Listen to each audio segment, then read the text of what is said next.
The OnePlus Open after about a month of use, and pretty decent use. I've had this phone in my pocket a lot, and it's because I like it.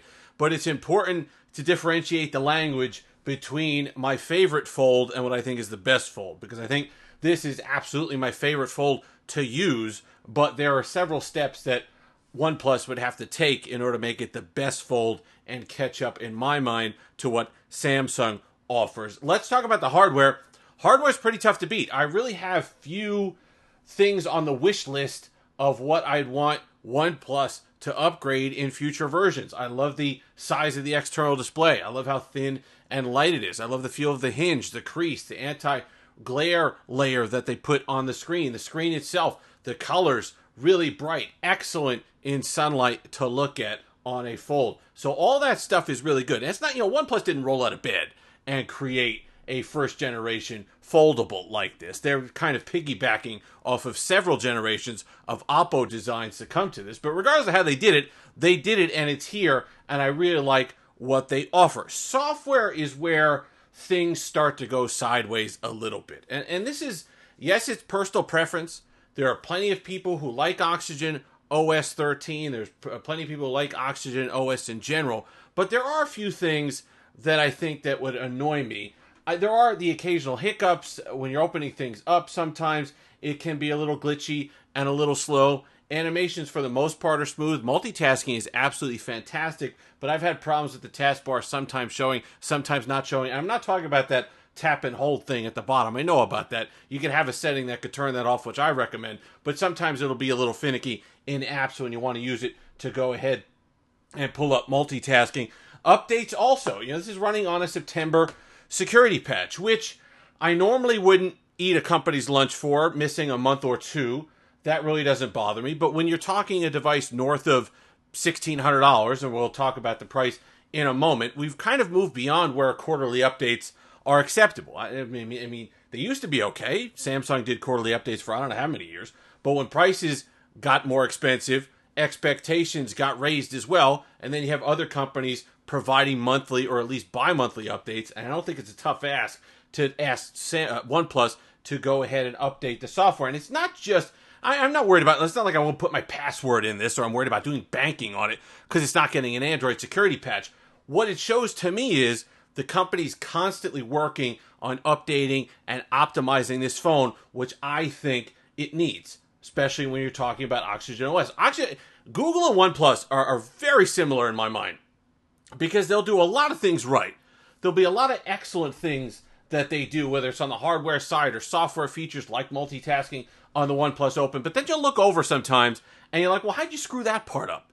And one of the things is updates. When you get a new update, with OnePlus, like with Google has been in the past, it's like, is it going to make the phone better? Is it going to make the phone worse? I know, it's a little adventure. We could all find out together what it's going to be. And that's like when you get the Google updates, is it going to break Wi-Fi? Is it going to break Bluetooth? They've gotten better with it. But same thing here. And there is a point when it stops being subjective. I'm old enough to know that my opinion is not one that carries all, that there's going to be plenty of people who like OxygenOS. However, when the company itself, as it had to do on the OnePlus 9 when it was rolling out OxygenOS 12, has to stop and literally stops people from downloading the new upgrade because it's that bad, we move beyond subjective and into objective. And I think that they have a long way to go still with the ColorOS integration into OxygenOS. But aside from that, I really love it. And when you talk about let me pull up my app trios pair here. When you talk about how it does multitasking, how smooth it is, and how you can move the apps around and save these app pairs and trios, Google, that would be nice to have. You got the taskbar here at the bottom that you could pull up different apps. You could have the floating window if you want. The flexibility that it gives you to use this gorgeous big wide display is fantastic. And it's exactly what the standard should be going forward on this device. When you pair that with the absolutely outstanding battery life, 16 gigs of RAM, 512 gigabytes of storage for that $1,600. Even though if you're paying $16.99, link will be in the description. It does help the channel.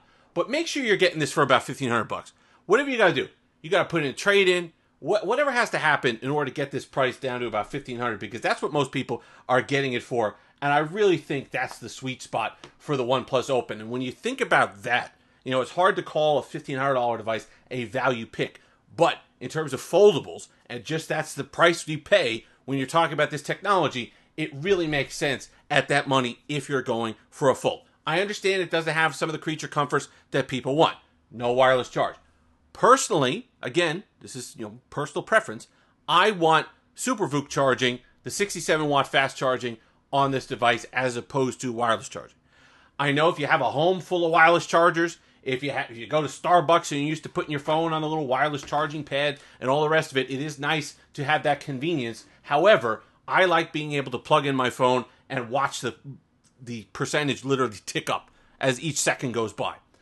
They don't necessarily have to be mutually exclusive. Not a cheap device. OnePlus probably could have fitted it with wireless charging. I don't know what the trade-off would be there. Would the device be a little thicker? Would it be a little bit more expensive? To me, those aren't trades I would make, but everybody is going to be different in that regard.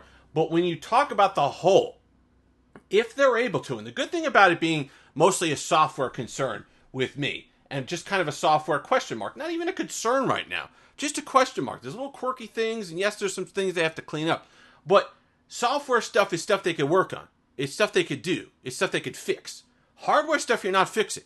And the hardware stuff is excellent on this device. So if you pick one up, if you're willing to take that gamble with OnePlus's software, which might not even be a gamble for you, you might love it, then this is a device that you're absolutely going to want to get your hands on. And it's a weird position in the United States for OnePlus. I never really know what direction they're going in, and I do think it hinders their progress, and it's the reason why you don't see more of their devices out in the wild. It's just, where are they going to go? You know, they tried to be the budget flagship for a while and kind of throwing rocks at the establishment, and they did a good job with that. Then they tried to go toe-to-toe with Samsung and the big boys. That didn't work out. They've kind of gotten back to their roots with the OnePlus 11. The mid-tier stuff, the kind of budget phones they put out are pretty good. Now they got a competitive foldable, which I thought would have been kind of the last piece of the pie. I personal preference, I would have liked for them to work on their other stuff a little bit more before coming out with a foldable. But I guess basically since this is a Find N3, it wasn't that hard for them to do. They could just kind of start producing this and go on their way. So it's nice that we have something like this. I just don't know where the kind of carrier support is going to be. T-Mobile's nice for some of the stuff, but it kind of feels like T-Mobile has one foot in the door and one foot out when it comes to that partnership. They really need a nice anchor support for carriers here in the United States. And I know a lot of people talk about how, that's not important. I buy my phones unlocked. Who buys carrier phones? It's millions and millions of people. I was doing a test of another phone not that long ago, and when I told people it was $500, they're like, oh, that's great. What do you mean, $500? Every phone I see is $1,000. They walk into their AT&T, they look at the price of the phone, they pay their $50 a month, and that's all they know about their cell phone experience. That's it. So when you start to talk about what's important as far as getting brand awareness and getting your foot in the door, carriers in the United States are an integral part of that process. So if you want something like this to start to be successful, they need to make a deal with an AT&T. They need to make a deal with a Verizon. They need to get these phones on carrier contracts so people are paying their $40 a month, and then you'll start to see more people walking around with OnePlus devices, which they are. But they got to keep their heads on straight. This shouldn't be running on a September patch. Get the software fixed, keep optimizing it, keep innovating on that end, because hardware-wise, it is very hard to beat this phone. This is everything that the Fold should be, the Galaxy Fold should be, and hopefully, Samsung is paying attention. But if you're looking at the OnePlus, if you're comfortable with devices like this, if you have it, the carriers play nice with this in the United States. But if you're looking to dip your toe in to a foldable, and your choices are between the Galaxy Fold 5, the Pixel Fold, and this guy, it's hard not to choose this one. Gotta say. If you've made it this far, like, comment, subscribe, all that fun stuff. Until next time, have that Steve-licious day.